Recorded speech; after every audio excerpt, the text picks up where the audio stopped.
हे राजा हो हमारा कूलर लगावा हे राजा हो हमारा कूलर लगावा हमारा से धनी बोला काहे किसी आइयो सुतही के बेरी तू मुहावा भुलाइयो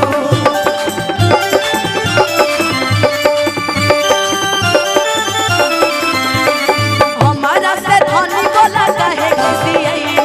सुतही के बेरी तू मुहावा भुलाइयो लागेला गरमिया बेलिया डोलागे लागेला लागेला गरमिया बेलिया डोलागे किए राजा हो हमारा कूलर लगाइए हे राजा हो हमारा कूलर लगाइए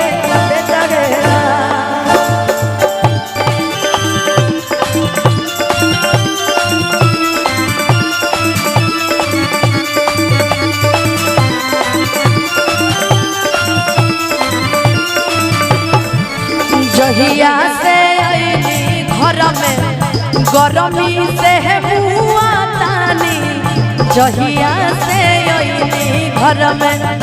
गरमी से